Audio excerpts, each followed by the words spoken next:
guys, welcome back to my channel. Today I just wanted to send out a quick update on what's going on as far as our frozen transfer cycle. I mentioned before that it has already started and some of you guys were kind of like, well, what does that mean and what's going on? So I just want to say that if I'm not uploading a video, it's not because I'm hiding anything. I do not backdate my videos. I try to get them out as soon as I record them and stuff happens, because I know a lot of you guys are like really close to my cycle and you're about to go through what I just went through 2 weeks ago. So I try not to have something happen and wait like 2 or 3 weeks, because I want you guys to be knowing what I'm going through when I'm going through it. So with that being said, as far as my frozen transfer cycle, it has already started. We started it 5 days after the egg retrieval. So basically how my fertility clinic does frozen transfers is once your period starts after the egg retrieval, in my case it was exactly 5 days later. So the 5th day, it was my first day back to work and it was terrible. I'm gonna do a video about some things regarding IVF that I did not know that I wanna share with you guys. So I'll talk more about the period after egg retrieval in that video, which is totally TMI, but I feel like it's important to know things like that.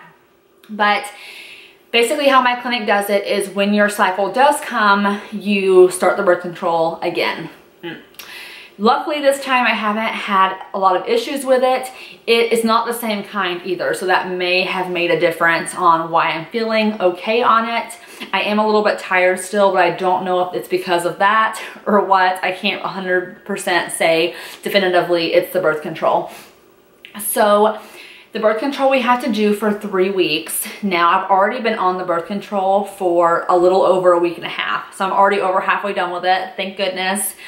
And as far as I know, at least from what the nurse has told me, is once my birth control stops and I'm done, my cycle, or I should start bleeding 2 or 3 days after I stop that. And that's when I call her and she gives me a definitive calendar, a true frozen transfer calendar that should have the exact transfer date. Oh my gosh.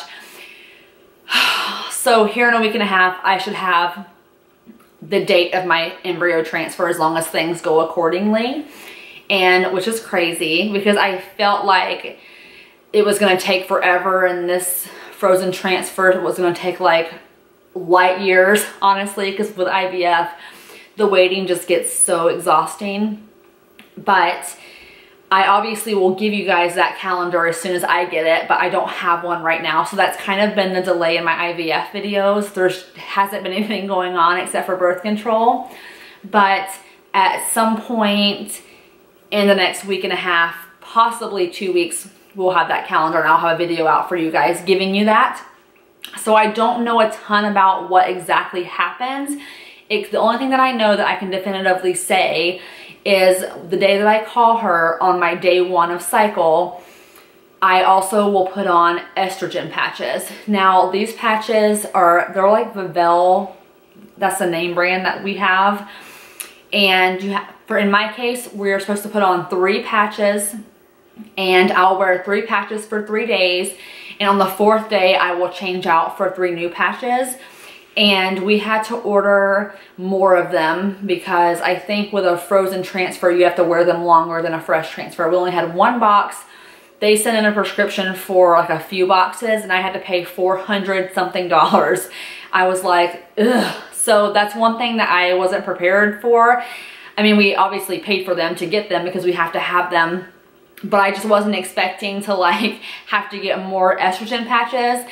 I mean, it's all a learning process though. So that's something that I've learned that I can now share with you guys, is something that maybe you guys don't know. Hopefully your insurance covers estrogen patches because ours does not cover the estrogen patches. So that's all I know right now. I think from what I've heard from people, you're on those for like 2 weeks, maybe 3 weeks. Again, I don't 100% know, but I will tell you guys, obviously. So please don't think that I'm holding anything back because that's just what's going on right now. And as far as how I'm feeling, I get that question a lot too. Today is 2 weeks past egg retrieval, and I'm finally feeling about like 90% better. And the bloating is almost completely gone. It's still there a little bit, but for the most part, like, I'm not in pain anymore. I'm not having to take pain medicine. I'm doing everything fine. I have not worked out yet. I'm still kind of chicken to work out. I think when I do start working out, I'm gonna wait for like another week or so, and then I'm just gonna start with like a slow walk / jog. I'm not gonna do anything crazy like any cardio classes.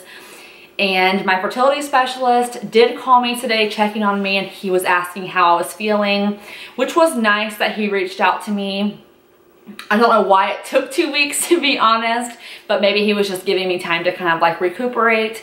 And he assured me that this was like a random weird thing, that it does not happen all the time. So I can tell you guys definitively it doesn't happen all the time. So please don't be scared by my experience, because I can't say it won't happen to you, but hopefully it doesn't, and you're in a lot better shape than I was.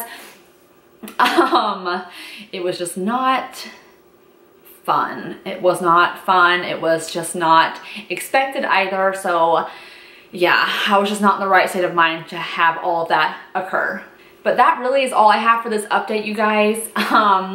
There's not much going on that I can honestly say right now, so I just wanted to reiterate that I'm not hiding anything, and I'm not going through things and then waiting to tell you guys. I will tell you guys as it happens, and I try to record an update as things happen. But keep in mind that I do work full time, and sometimes I get home and I'm like exhausted. So I do my best though, and I don't think I've ever had to wait to update you guys for like more than like 2 or 3 days. So I'm never waiting like more than a week or so to update you guys. So I'm editing this video right now that you're currently watching, and something happens at the end of the video, of course. I think my SD card's like defective or something, so I need to get a new one this weekend. But I just wanted to end the video properly and let you guys know that I'm very excited for this frozen transfer, and I do have high hopes for it no matter what. And thank you to all those of you who, again, reach out to me saying that you're thinking of me and checking on me. It's meant a lot over these past like 2 weeks to have you guys reach out, and it's just great to have this community, and I'm really thankful for it. So with that being said, I'm going to be done with this video. If you're not following me on Instagram, I do post some things over there, so don't miss out on that. And I will see you guys in my next video. Bye.